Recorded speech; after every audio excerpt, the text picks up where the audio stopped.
नमस्ते दोस्तों, स्वागत है आपका करंट अफेयर्स मास्टर्स पर, जहां आपको मिलती हैं डेली करंट अफेयर्स का सबसे बेस्ट और अपडेटेड जानकारी।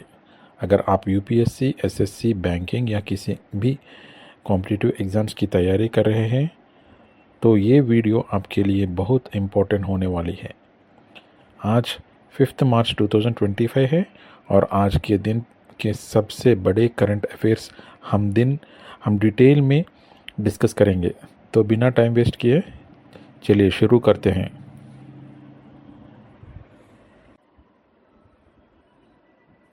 नेशनल सेफ्टी वीक की शुरुआत हो रही है, जो 4 मार्च से 10 मार्च तक मनाया जाता है।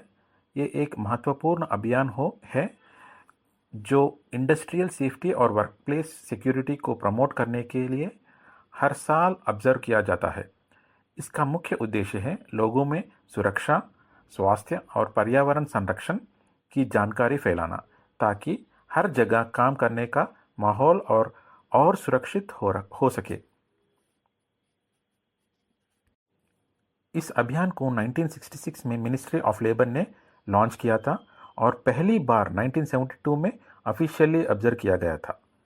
तब से लेकर आज तक ये देश भर में फैक्ट्रीज, इंडस्ट्रीज, हॉस्पिटल्स, ऑफिसेस और कंस्ट्रक्शन साइट्स में सेफ्टी अवेयरनेस बढ़ाने के लिए एक महत्वपूर्ण इनिशिएटिव रहा है।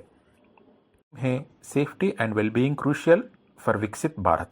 ये थीम एक स्ट्रॉन्ग मैसेज देता है कि एक विकसित डेवलप्ड भारत तभी संभव है जब हर व्यक्ति सुरक्षित हो और उसका स्वास्थ्य सही रहे। कोई भी देश तभी तरक्की करता है जब उसका काम करने वाले लोग सुरक्षित हों।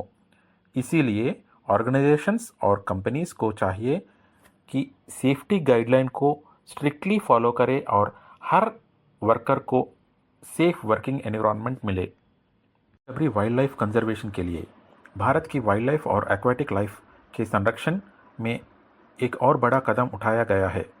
प्रधानमंत्री नरेंद्र मोदी ने 7वां national board for wildlife की meeting Gir national park, Gujarat में चेयर की, जिसमें इंडिया के पहले नेशनल डॉल्फिन एस्टिमेशन रिपोर्ट का अनाउंसमेंट किया गया।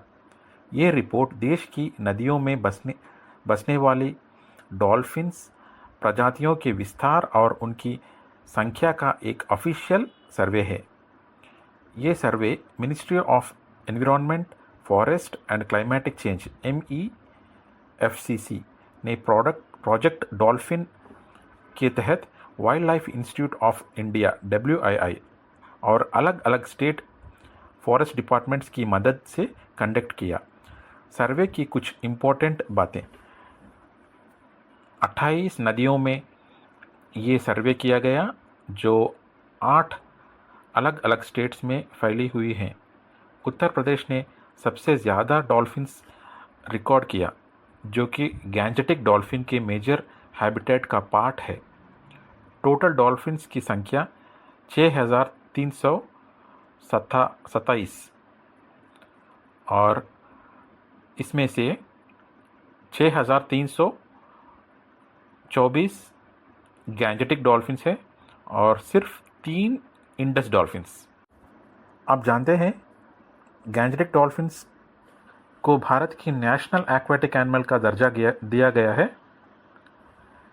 ये एक एंडेंजर्ड स्पीसीज है जो सिर्फ मीठा पानी में पाई जाती है।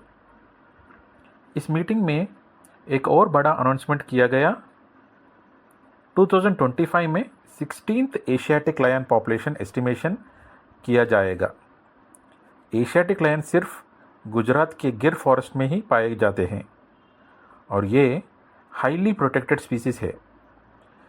पिछला एस्टिमेशन 2020 में किया गया था, जिसमें 674 लायंस रिकॉर्ड किए गए थे।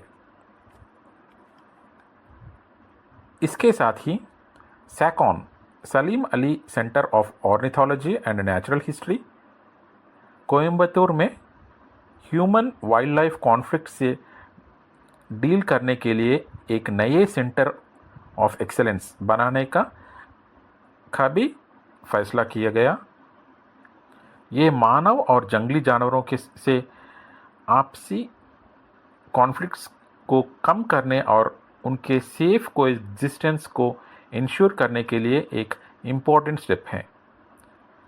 ये सभी कदम भारत के इकोलॉजिकल बैलेंस को प्रोटेक्ट करने के लिए एक बहुत बड़ा इनिशिएटिव है।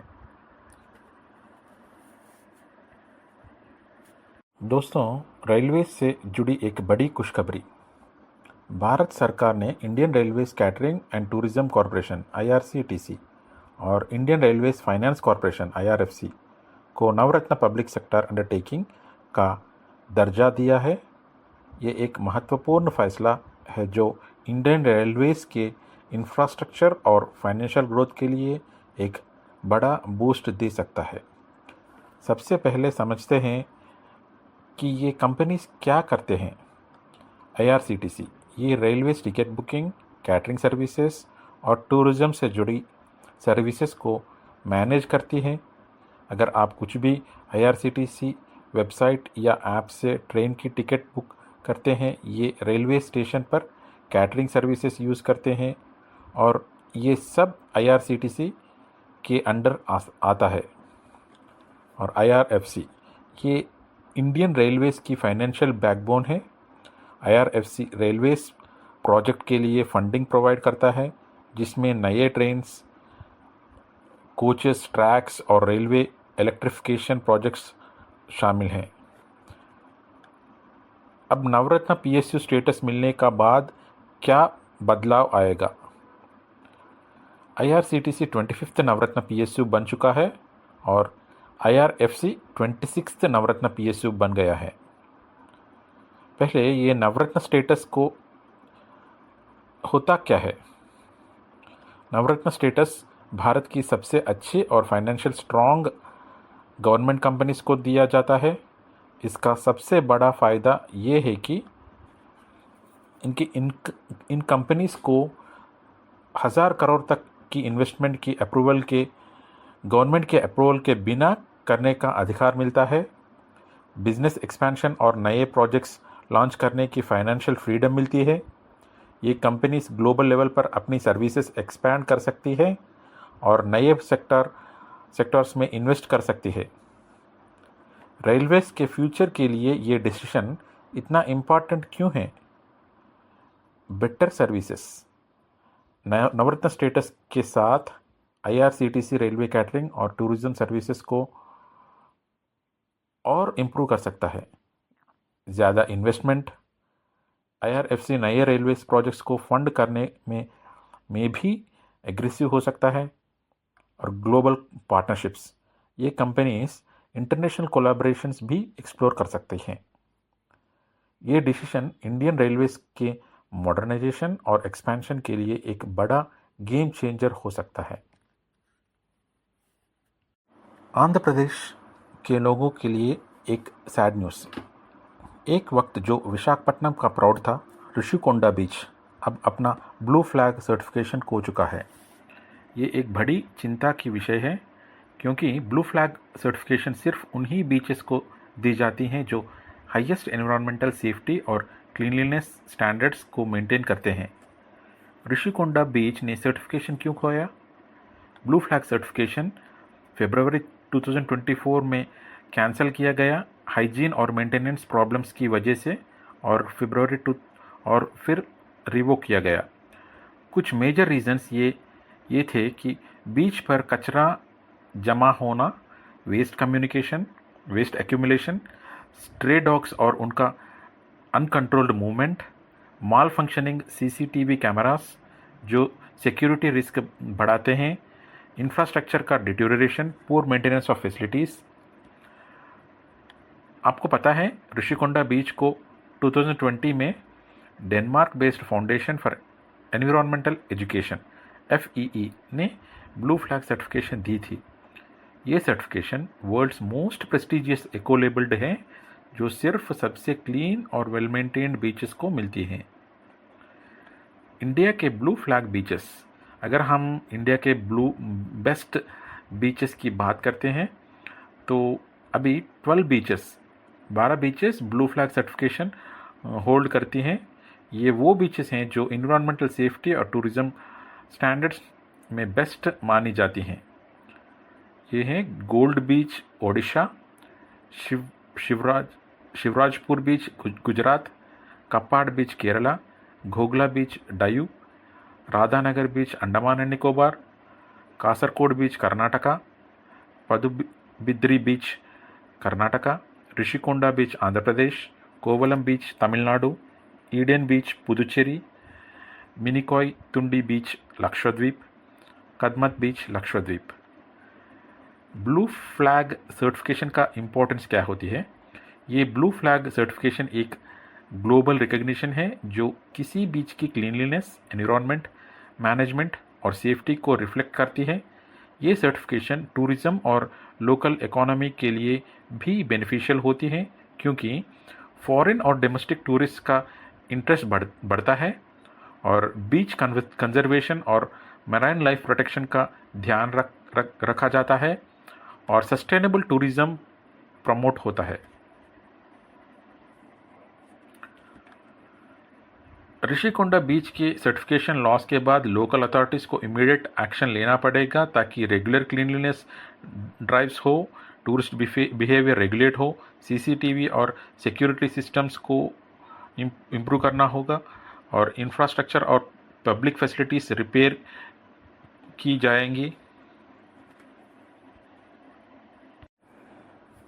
भारत की नदियों के एक अनोखे और endangered species Ganges river dolphin पर एक इम्पोर्टेंट सर्वे का update ministry of environment, forest and climate change MOEFCC के प्रोजेक्ट डॉल्फिन 2020 के तहत पहली बार गैंजेटिक डॉल्फिन्स का एस्टिमेट निकला गया है जिसमें 6,337 डॉल्फिन को आइडेंटिफाई किया गया है। ये सर्वे का हाइलाइट्स देखेंगे। सर्वे 2021 में स्टार्ट किया गया और 8,507 किलोमीटर्स एरिया कवर किया गया। 28 नदियों और 8 राज्यों का सर्वे कंप्लीट हुआ। मेजर रिवर बेसिन्स है गंगा, ब्रह्मपुत्र और Indus. 3 total dolphin count 6,327 dolphins. Ganga river basin में 3,275, 2,414 ट्रिब्यूटरीज है। इनमें से जो 3,275 मेन रिवर है उनमें से 2,414 ट्रिब्यूटरीज हैं। ब्रह्मपुत्र रिवर बेसिन में 584 मेन रिवर है और 412 ट्रिब्यूटरीज हैं। इंडस सिस्टम में ये 101 है और इंडस डॉल्फिन्स इसमें 3 हैं। सबसे ज़्यादा डॉल्फिन्स कहाँ हैं? उत्तर प्रदेश में सबसे ज़्यादा डॉल्फिन्स पाई गई, फॉलोड बाय बिहार, पश्चिम बंगाल और असम। और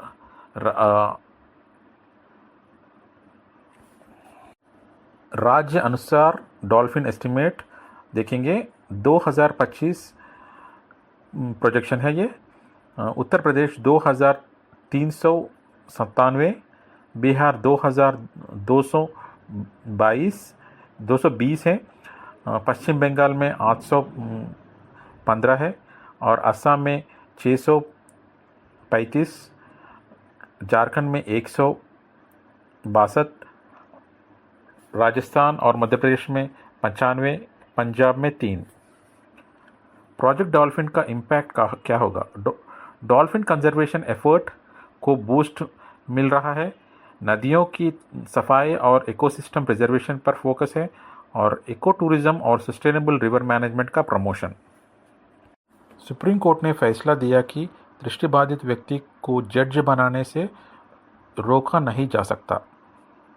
मध्य प्रदेश के एक कानून को रद्द किया जो दृष्टिबाधित लोगों को जुडिशियल एग्जाम्स देने से रोक रहा था। लीगल प्रोफेशन में विकलांगता कोई रुकावट नहीं है। ये स्पष्ट किया।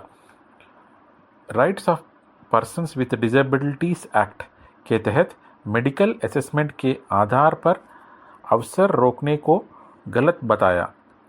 जस्टिस महादेवन ने लुइस ब्रेली का उल्लेख करते हुए इंक्लूसिविटी की महत्वता पर जोर दिया। जुडिशियल एग्जाम्स के लिए अलग कट ऑफ दृष्टि बाधित उम्मीदवारों के लिए तय करने का आदेश। 11 हाईकोर्ट्स जैसे कि जम्मू एंड कश्मीर, कलकत्ता और बॉम्बे विकलांगता आरक्षण लागू नहीं करते हैं, इस पर जोर दिया है। भारत ने 9,000 स्क्वायर किलोमीटर की माइनिंग लैंड सिक्योर की है जाम्बिया में कॉपर और कोबाल्ट माइनिंग के लिए। कॉपर इलेक्ट्रिक व्हीकल्स और क्लीन एनर्जी इंडस्ट्री के लिए बहुत ज़रूरी है। ग्लोबल डिमांड 2035 तक सप्लाई से ज़्यादा हो सकती है, इसीलिए भारत अब जाम्बिया और कॉन्गो जैसे कॉपर रिच कंट्रीज़ में माइनिंग कर रहा है।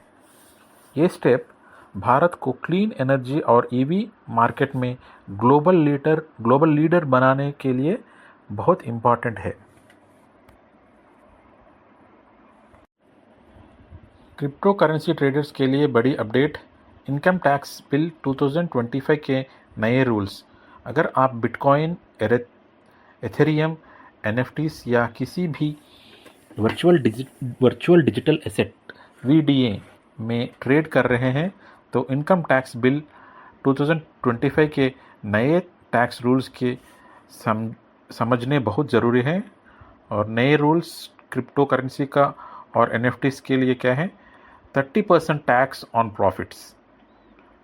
अगर आप किसी क्रिप्टो करेंसी या एनएफटी से प्रॉफिट कमा रहे हैं तो उसमें से 30% का फ्लैट टैक्स लगेगा। कोई भी डिडक्शन या एग्जम्पशन अलाउड नहीं होगा।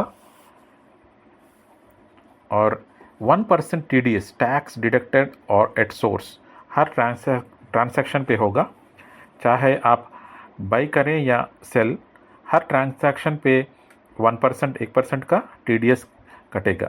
ये स्टेप गवर्नमेंट ने क्रिप्टो ट्रांसैक्शंस को ट्रैक करने के लिए लगाया है। क्रिप्टो इनकम का रिपोर्टिंग मैंडेटरी है। आपको अपनी क्रिप्टो या एनएफटी ट्रेडिंग की इनकम को इनकम टैक्स रिटर्न आईटीआर में रिपोर्ट करना होगा। अगर आप रिपोर्ट नहीं करते तो आपके क्रिप्टो एसेट्स सीज किए जा सकते हैं या पेनाल्टी लग सकता है। ये इंटरनेशनल कॉम्प्लायंस क्या है? ये नए टैक्स रूल्स यूके, ऑस्ट्रेलिया और न्यूजीलैंड जैसे ग्लोबल टैक्स स्टैंडर्ड्स के मुताबिक रखे गए हैं। इन देशों में भी क्रिप्टो करेंसीज पे स्ट्रिक्ट टैक्स और रिपोर्टिंग लॉस अप्लाई होते हैं। आज के टॉपिक से जुड़े हुए कुछ इम्पोर्टेंट क्वेश्चंस डिस्कस करने वाले हैं, तो चलिए शुरू करते हैं। पहला question, When was National Safety Week first observed in India? 1966, 1972, C 1985, D 1991। तो जवाब क्या है? B 1972।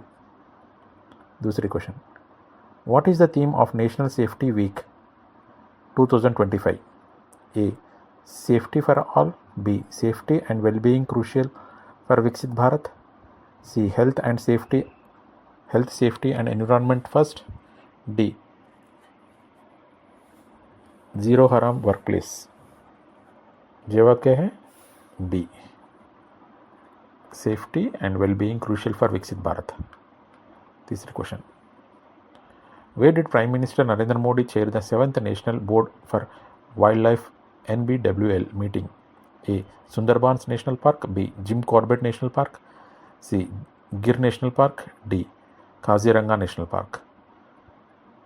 आंसर क्या है? C, Gir national park. चौथा question, according to the first ever national dolphin estimation report Which Indian state recorded the highest number of dolphins? A. Bihar, B. Uttar Pradesh, C. West Bengal, D. Assam. Answer है B. Uttar Pradesh. The upcoming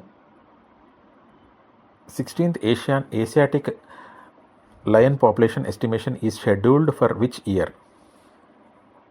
A. 2024, B. 2025, C. 2026, D. 2027. Answer क्या है? B. 2025. Which two public sector enterprises were recently awarded Navaratna status? A. IRCON and RITES, B. IRCTC and IRFC, C. Concor and BHEL, D. HAL and BEL. Answer है IRCTC and IRFC. What financial benefits does Navaratna status provide to PSUs? A. Exemption from corporate tax, B. Increased foreign investments, C. The ability to invest up to 1,000 crore without government approval, D. Direct listening to international stock exchanges. Answer is C. The ability to invest up to 1,000 crore without government approval. Which beach in India recently lost its blue flag certification? A. Kovalam Beach, B. Rishikunda Beach, C. Golden Beach, D. Radhanagar Beach. जवाब है B. Rushikonda beach. Which Indian beach was first in Asia to receive blue flag certification? A. Puri Beach, B. Kovalam Beach, C. Marina Beach, D. Dhanushkodi Beach. Answer is A. Puri Beach. The Supreme Court recently ruled that which group cannot be barred from becoming judges? A. Women candidates, B. Visually challenged candidates, C. Economically weaker sections candidates, D. Retired bureaucrats. Answer is B. Visually challenged candidates. How many high courts in India did not implement disability reservations in judicial system? A. 5, B. 8, C. 10, D. 11. Answer क्या है? D. 11. India has secured how many square kilometers of land in Zambia for copper and cobalt exploration? A. 5,000 square kilometers, B. 7,000 square kilometers, C. 9,000 square kilometers, D. 12,000 square kilometers. Answer क्या है? C. 9,000 square kilometers. Why is copper crucial for global market? A. It is mainly used in gold mining. B. It is essential for electric vehicles and clean energy. C. It is usually used exclusively in jewelry industry. D. It is rare metal found only in India. Answer is it is essential for electric vehicles and clean energy.